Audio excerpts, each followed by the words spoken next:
দেশের বাজারের চেয়ে কম দরে ভারতে কিভাবে ইলিশ রপ্তানি হচ্ছে, বলছি বিস্তারিত। ইলিশের রপ্তানি মূল্যের চেয়ে দেশের বাজারের দাম বেশি, ফলে রপ্তানির অনুমতি পাওয়া ব্যবসায়ীরা কিভাবে বেশি দামে ইলিশ কিনে কম দামে ভারতে পাঠাচ্ছেন তা নিয়ে বরিশালের সাধারণ মানুষের মধ্যে নানা আলোচনা চলছে। কম মূল্যে ইলিশ রপ্তানির পেছনে হুন্ডির খেলা চলছে বলে মনে করেছেন ব্যবসায়ীরা। বাণিজ্য মন্ত্রণালয় এবার প্রতি কেজি ইলিশের ন্যূনতম রপ্তানি মূল্য নির্ধারণ করেছে 12.50 মার্কিন ডলার বা 1525 টাকা। রপ্তানির জন্য নির্ধারিত সাইজ হচ্ছে 900 গ্রামের ইলিশ। বরিশালের পোর্ট রোডের পাইকারি মৎস্য অবতরণ কেন্দ্রে গত বৃহস্পতিবার 1 মন এলসি সাইজের ইলিশ বিক্রি হয়েছে ৭৬,০০০ টাকায়।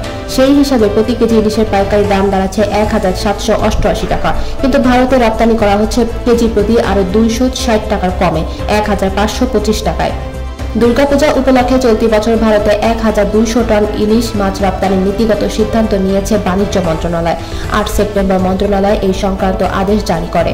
গত বছর দুর্গাপূজা উপলক্ষে বাণিজ্য মন্ত্রণালয় প্রথমে ভারতে 3,000 টন ইলিশ রপ্তানির অনুমতি দেওয়ার সিদ্ধান্ত নিয়েছিল, পরে সেটি কমিয়ে 2,480 টন করা হয়। সেই তুলনায় এবার অর্ধেক ইলিশ রপ্তানির অনুমতি দেওয়া হয়েছে। বরিশালের পোর্ট রোড ও বরগুনার পাথরঘাটা মোকামের একাধিক ব্যবসায়ী জানিয়েছেন, কাগজপত্রে ঠিকই মন্ত্রণালয়ের দরে রপ্তানি হচ্ছে। ভারতীয় আমদানিকারকেরা ব্যাংকের মাধ্যমে এই টাকা বাংলাদেশে পাঠাচ্ছে, তবে ভারতের ব্যবসায়ীদের কাছে বিক্রি হচ্ছে ওই দেশের বাজার দর অনুযায়ী। এই বাড়তি টাকা ভারতীয় ব্যবসায়ীরা নগদ বা হুন্ডি নেটওয়ার্কের মাধ্যমে বাংলাদেশি রপ্তানিকারকদের ফেরত পাঠাচ্ছে। ফলে কাগজে লোকসানের মতো দেখা গেলেও বাস্তবে রপ্তানিকারকেরা অবৈধ পথে বাড়তি অর্থ পাচ্ছেন।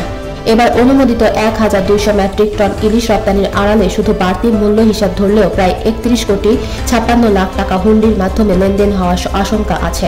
আর ভারতের বাজার দর অনুযায়ী যদি আরও অর্থ যোগ হয়, তাহলে এই অবৈধ পন্থায় অর্থ আদান প্রদানের পরিমাণ আরও বাড়তে পারে বলে জানানো প্রয়োজন ব্যবসায়ী। বরিশাল ইলিশ মোকামের ব্যবসায়ী জহির শিকদার জানিয়েছেন, মৌসুমে মোকামে যেখানে 2 থেকে 3,000 টন ইলিশ আসে, সেখানে এবার দিনে 100 টনও আসছে না।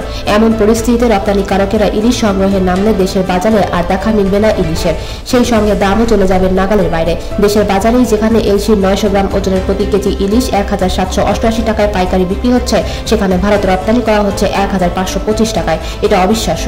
এত কম দামে ইলিশ রপ্তানি কিভাবে করা হচ্ছে বুঝতে পারছি না। নিশ্চয়ই কোনো খাপলা আছে। হুন্ডির বিষয়টি শোনা যায়, তবে সত্য মিথ্যা জানি না। বরগুনা জেলার ট্রলার মালিক সমিতি সভাপতি গোলাম মোস্তফা চৌধুরী জানিয়েছেন, কিছুতেই বিষয়টি হিসাব নিচ্ছে না। দেশে বাড়তি দামে ইলিশ কিনে কিভাবে কম দামে ইলিশ রপ্তানি করা হচ্ছে সবই রহস্যজনক লাগছে। ভোক্তা অধিকার নিয়ে কাজ করা সংগঠন ক্যাবির বরিশাল জেলার কমিটির সাধারণ সম্পাদক রণজিৎ দত্ত জানিয়েছেন, ভরা মৌসুমে ইলিশের আকাশচুম্বী দামে ক্ষুব্ধ ক্রেতা বিক্রেতা উভয়ই। আমরা নিজেরাই খেতে পারছি না, এর মধ্যে রপ্তানি করলে ব্যবসায়ীরা আরও দাম বাড়াবে। সরকারের উচিত ছিল সাধারণ মানুষের প্রাপ্যতা নিশ্চিত করা। আপনারা দেখছেন CNW নিউজ টিভি।